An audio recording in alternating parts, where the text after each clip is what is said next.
Spill honor untuk kegiatan Updating Directory Perusahaan Ekonomi 2024. Hai, Assalamualaikum warahmatullahi wabarakatuh. Selamat datang saya ucapkan di Usma Ulia Channel yang masih sama membahas tentang beragam aplikasi dan informasi. Apa kabar teman-teman semua? Semoga selalu dalam lindungan Allah Subhanahu wa taala. Amin amin ya rabbal alamin. Baik, sebelumnya terima kasih disampaikan bagi teman-teman yang telah mengklik video ini dan pastikan untuk simak video ini sampai selesai, jangan di skip agar tidak gagal paham, juga pastinya tidak ada informasi yang terlewatkan. Dan langsung saja masuk ke pembahasannya. Untuk video pembahasan kali ini akan saya informasikan spill ya, atau kemungkinan honor yang akan teman-teman mitra terima sebagai petugas updating direktori usaha atau perusahaan ekonomi 2024.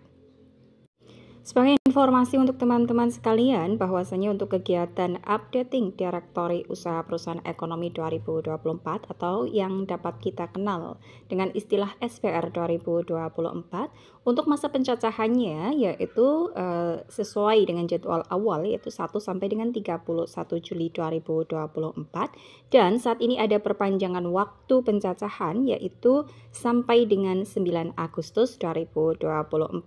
Dan 1 sampai 9 Agustus 2024 ini lebih kepada kegiatan perbaikan bagi teman-teman yang mendapatkan reject karena anomali, perlu untuk konfirmasi ulang, atau ada kesalahan penulisan atau pengisian dokumen untuk kuesioner ya, artinya dokumen atau kuesioner pada kegiatan updating direktori usaha atau perusahaan ekonomi ini.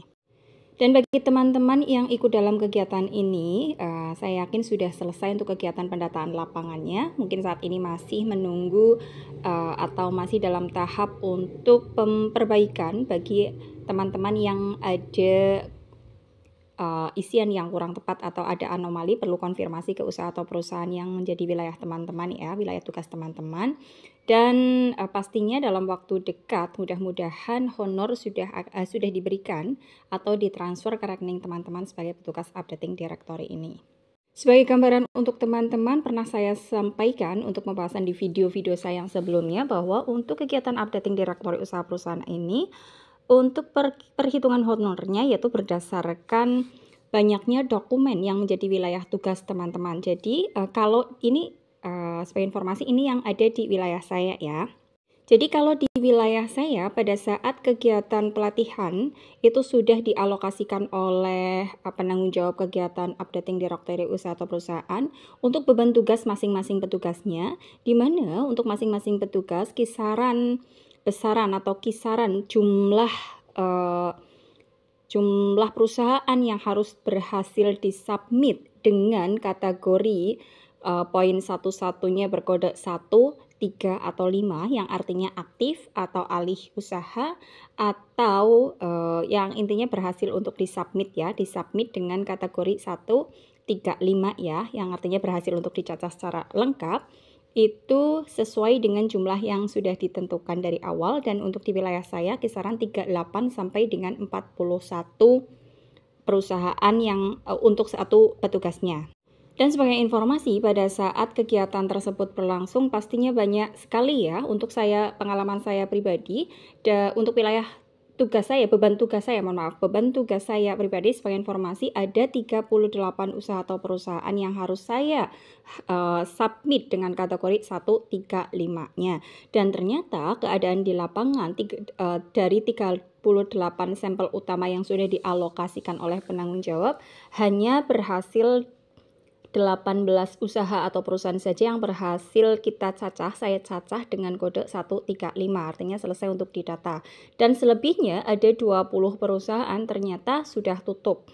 Jadi saya sudah mencari sesuai dengan nama perusahaan tersebut dan sesuai dengan alamat yang ada pada daftar sampel utama tersebut yang menjadi wilayah tugas saya. Ternyata setelah dikonfirmasi ke sana mencari perusahaannya, ternyata kenyataannya perusahaannya sudah tutup. Jadi yang berhasil dicacah berdasarkan sampel utama itu hanya 18 perusahaan tersebut.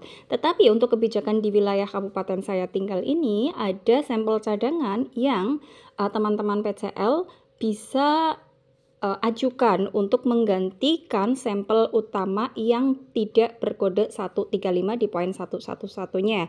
Jadi artinya setelah saya mengajukan ke pengawas dari 20 sampel cadangan yang saya ajukan, dan alhamdulillahnya sudah berhasil dicacah semua, tersubmit semua. Ada beberapa yang ternyata tutup juga, dan akhirnya saya mengajukan ulang. Jadi total sampel yang saya berhasil submit secara keseluruhan ada 59 sampel seperti yang teman-teman lihat pada layar ini, sudah di-approve semua oleh PML. Ada 59 sampel, dan 59 sampel ini terdiri dari 38 sampel utama dan 21 sampel cadangan, di mana dari 59 sampel ini adalah 38 sampel yang berhasil saya cacah secara lengkap, artinya poin 111-nya kode 135, dan selebihnya ada 21 sampel berstatus tutup ya. Jadi untuk poin 111-nya statusnya tutup, yaitu kode 4. Lalu perhitungan honornya bagaimana? Jadi perhitungan honornya untuk di wilayah saya sendiri, satu kuesioner atau satu sampel yang berkode 135 tersebut dinilai atau nilainya adalah 50.000. Jadi karena saya berhasil mensubmit semua 38 sampel yang berkode 135, artinya honor yang akan diberikan BPS kepada saya adalah 38 sampel dengan kode 135 tersebut kali 50.000. Jadi 1.900.000 rupiah itu untuk honor pendataan updating direktori usaha perusahaan di wilayah saya. Kurang tahu untuk di wilayah lain, barangkali teman-teman ada yang berbeda, bisa tulis di kolom komentar untuk kita sekedar sharing bersama ya. Jadi walaupun 59 dokumen yang sudah saya submit, tetapi yang berkode 135 hanya 38 sesuai dengan alokasi beban tugas yang awal. Yang 21 sampel tersebut tidak ada nilainya ya, artinya kita tidak mendapatkan honor dari itu karena memang kita tidak melakukan pendataan, karena hanya konfirmasi ternyata tutup. Jadi kuesionernya kan otomatis dialihkan langsung ke blok terakhir. Dan berikutnya untuk di wilayah saya sendiri juga ada yang namanya translog. Translog itu diberikan kepada petugas yang wilayah tugasnya itu lintas kecamatan, dan kebetulan untuk semua petugas di wilayah saya itu harus lintas kecamatan karena tidak memungkinkan kita bertugas di satu kecamatan saja, karena kan perusahaan yang menjadi beban tugas kita semuanya terpencar di beberapa kecamatan ya. Jadi ada perhitungan untuk mendapatkan translog atau uang transportasi lintas kecamatan. Dan untuk nominalnya kalau berdasarkan kegiatan-kegiatan yang lain, untuk translog lintas kecamatan di wilayah saya nilainya adalah Rp60.000. Tetapi mohon maaf, untuk kegiatan updating direktori usaha perusahaannya berapa nominalnya saya belum tahu karena saat ini juga belum menandatangani SPK, jadi belum bisa melihat berapa sih nominal untuk translog yang akan diberikan. Ya, demikian yang dapat disampaikan untuk pembahasan kali ini. Semua informasi ini bermanfaat bagi teman-teman. Bagi yang merasa informasi ini bermanfaat, bisa silakan di-share ke media sosial yang teman-teman miliki. Salam sukses selalu tentunya, dan akhir kata wassalamualaikum warahmatullahi wabarakatuh.